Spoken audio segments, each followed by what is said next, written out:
Good evening, everybody. How's it going tonight? It has been a while. So we finished up Matthew a bit ago. I don't even know what date it was that we finished, but here we are at the end of September, and we're going to finish up Mark, the whole book of Mark, which is 16 chapters. I do apologize for the wait in getting this video out there. A lot of things coming along. If you follow me or subscribe to my channel, you know that, I'm always busy working, preparing for Sundays, preparing for Friday Night Fellowship. So, a lot of things going on, take care of the yard, the family, so forth and so on. I'm not saying I'm trying to use this as an excuse, but it's there. But we will continue to go through these as fast as we possibly can and make it easy to understand. As a lot of you know, this whole series is based on, it says 1611 verse today's King James, right? But I'm not saying it's competing or trying to compete against, but a lot of people have been fooled to believe, and even people who were King James people were got convinced that, oh no, I thought I was reading, I didn't know there's so many errors. I didn't know, and they get deceived into believing that they don't have the word of God, unfortunately, that there's all these errors. But as we pointed out in Matthew, there aren't all the errors that you consider. Now, before I made them a little bit longer, but I'm going to try while I'm monologuing a little longer this evening because it's been a while since I've done this video. But I want to make these a lot more compressed and straight to the point. And believe it or not, it takes a long time to put this information together, putting them all in my notebooks and then moving them over. I use legal pads, but I go through them and then put them down, count them all up, and a lot of work, believe it or not. It's amazing how much work can go into just one video. But I still work every day and still able to get these things done. All right, let's get into it. We're going to pull up the screen here, so I'm a little bit minimized here. There we go. Can we make that a little bit bigger? I'll try to make that a little bit bigger. Okay, Mark 1 through 16 chapters. There is, you can see, 678 verses, compiling of 15,124 words. 2,358 spelling differences. 229 capital changes, which we don't really worry too much about those things, and 19 changes. 19 changes, but we're going to go into some. Some of them are repeats, like the word then and there shows up multiple occasions. So, well, I can worry about it. Now, scholars will say what? 15,124 words. Hey, in reality, that's true. No big errors. I agree with you. Now, they will say there's 2,606 errors, but actually there's only 1,463 errors. Why? Because we've said this before. Many words repeat themselves. So I'm not going to say the word old, O-L-D-E, if it happens to be 4 times. It's not 4 errors. It's one word. Let's not play games. But that's what they do. They try to convince you by throwing you these numbers that throw you off. So they'll say 17.2% of Mark has got issues. Well, in reality, actually 9.7, if you want to call them issues, 9.7%. We've said before, we take out the letter J. So the first step in the process, we take from the 1,463 errors, we take out 177 J's, which is to mean Isis or Iudia, which is Judea, things of that nature. If you watch my other videos, you know what I'm talking about. So those things that usually have a J have an I instead. So if you look back to one of my other Matthew videos, you'll see that we discuss when in English, when the J finally came here, first in the alphabet in Italy, kind of moved its way up to England and from France, blah, blah, blah. But it goes, blah, blah, blah. I don't know why I'm saying blah, blah, blah like it's unimportant. It's important, but not as important as you think. It doesn't change anything. I think you can figure out Jesus is not Isis. But scholars like to think you're too dumb to think that. But that brings you down to 8.5%. I'm going to make this even larger. Let's see if we can get, look at that. 8.55%. Well, I don't know why I threw that extra 5. I guess I just want to really point it out. Now, the second step is capitalization. 161 times, right? So, by the way, you take out the letter J, now you're down to 1,286 words. Now, the second step of the capitalization process, out of that 1,286, you minus 161 of those, brings you to 1125. Yes. If you go up, you go, Stephen, you said there's 229. Again, repeats. If you're going to have profits in profit when it's a large P and a lowercase p 5 times, it's one error. All right. And of course, last step. I know you're saying, your other videos, you had a third step. I took that out. I wasn't worried about it. It didn't make a hill of beans difference. So I'm not going to worry about the small stuff. You know what I mean? Last step phonetics. Out of those 1,125 words, 760 of them are phonetically spelled, which is to say meekness, darkness, all those words that end with an E, that have an E at the end. A lot of words have E at the end. If you look at my other videos on Matthew, you'll see that happens all the time. And phonetics, some words you just know is what they are. It looks as what it spells. So ask, what would it be? A-S-K, right? A-S-K-E, ask. That's how you would pronounce it.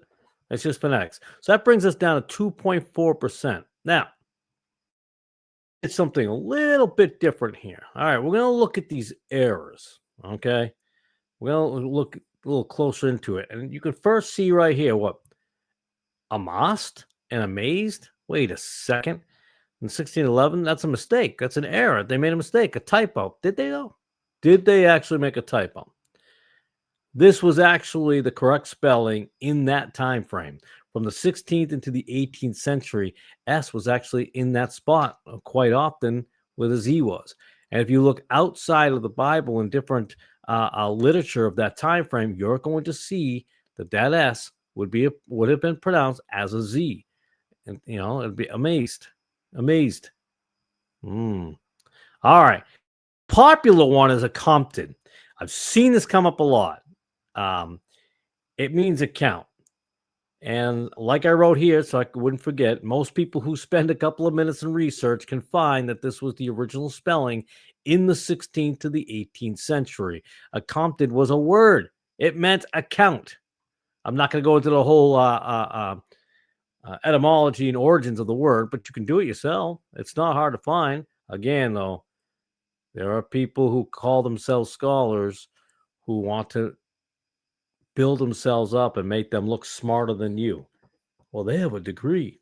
It takes a little bit of research. That's all it does. Now, wives and wifes. And again, a little research in Old English, and we find the same thing. Not an error, but common from 16th to 18th century. Some of these supposed errors that they'll tell you aren't the kind of errors you think. They're just not when you look into it. And ye and the. Again, not an error. An example, John ye Baptist. John the Baptist. Not, by the way, see the I right here in John? That would be a J. That's what I was talking about with letters of J at that time frame. So that's another easy one we can discuss and just get it off the table. Now, something I've decided to do a little bit different with these videos is the verses for some other words. Now, in Mark 10, verse 18, your King James Bible, it says, "And Jesus said unto him, Why callest thou me good? There is none good but one, that is God." Now, you do the research on this. You go backwards. You go all the way into the Wessex Gospel. You go backwards. Listen, even the Hebrew. So I looked at a little bit of Hebrew just for fun, and the Greek and so forth.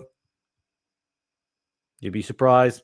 Yes, I'm not saying you have to learn Greek because there's no errors. And this is what I'm trying to tell you. There's no mistakes here. A lot of this is not mistakes.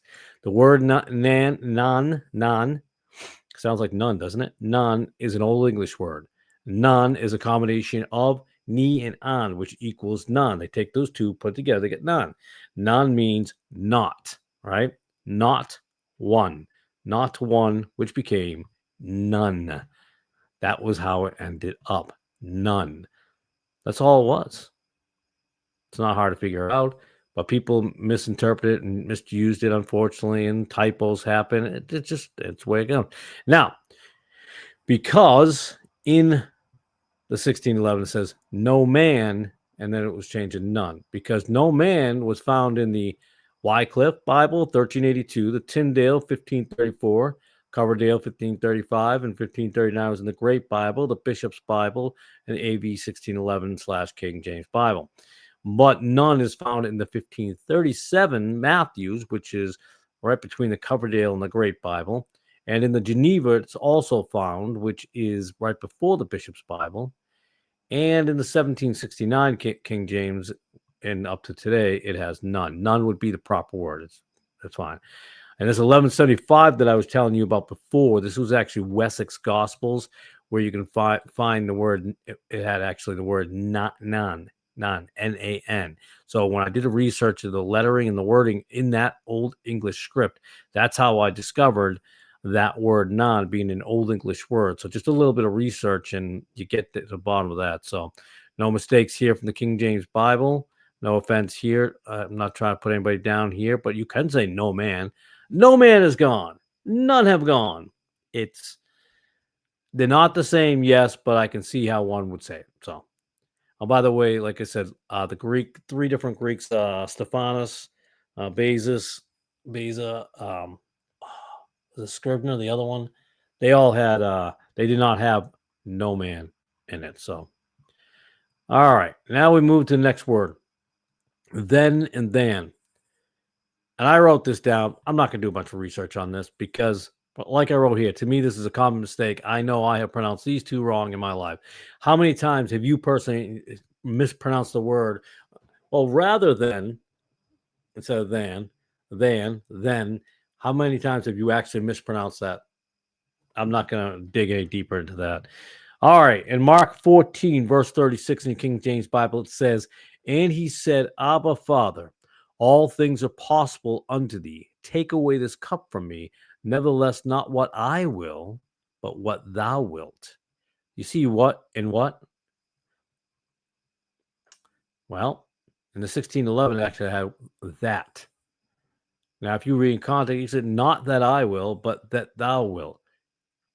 I can see that being put there. It's not an issue to me. But again, we go to here. We got the Wycliffe had it, the Tyndale, the Matthew, the Great Bible, Geneva Bishops, and AV 1611 all had that.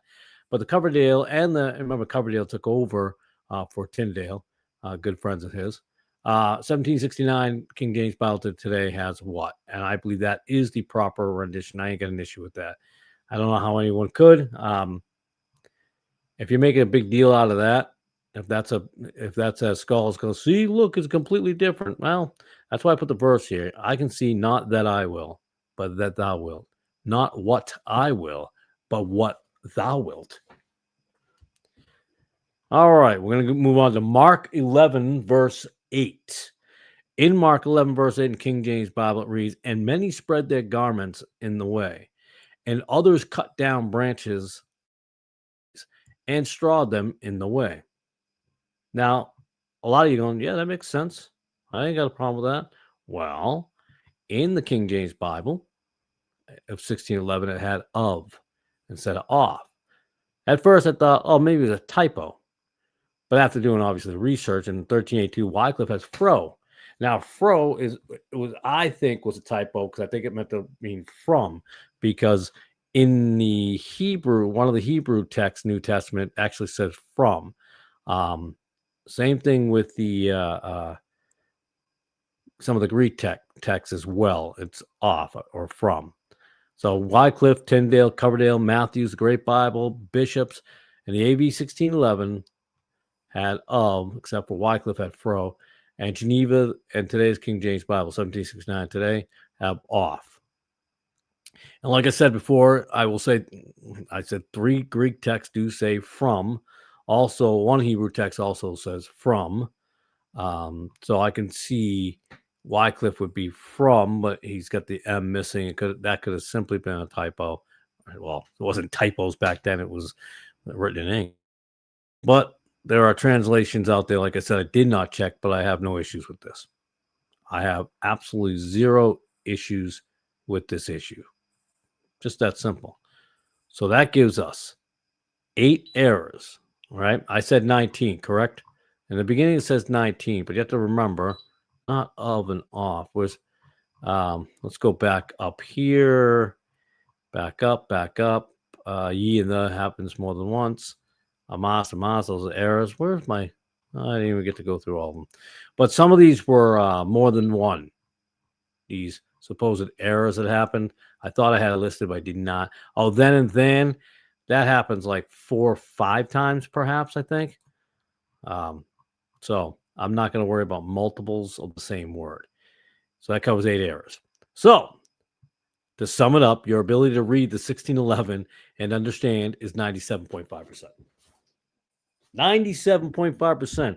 We're still at the same numbers, even though we break those sorry, my eye there. Break those numbers down and we go through some of those together. We still see that we're at that 97.5% ability to understand the 1611 by going through it and reading it and understanding it. And again, I'll say that to any preacher, teacher, pastor, or whatever says, I don't have the time to explain a word. It takes you 10 seconds. It's not that hard. And what is the crime and sin, by the way, of learning a word you've never heard of before? And you learn the background, like, wow, that's pretty cool. I did not know that. That's neat. I like that. That's neat. No, you can't learn anymore unless you're under the guidance of the Catholic Church or some of these scholars. All right. I think we did pretty good there. We're on to 17 minutes. It's funny to me to be reading this in 17 minutes when it took me a lot longer to put it together. It's amazing how long a video can take. It always amazes me, but it's worth it to me anyways. I think it's information that needs to be out there, so I don't have an issue with it at all. So now you can feel comfortable, as if you didn't before, reading today's King James Bible and understand a couple of these words and where they came from, and understanding not really a big error, not big issues. But again, there are some elitists out there who want to make you believe that you don't have the ability to learn or understand these things. The King James Bible is awesome. It is the best. Sorry. Hands down. All right. With that, I said thank you very much. I appreciate it. I got to look over here to end the recording. I appreciate your time as always. God bless and have a wonderful week. Good night.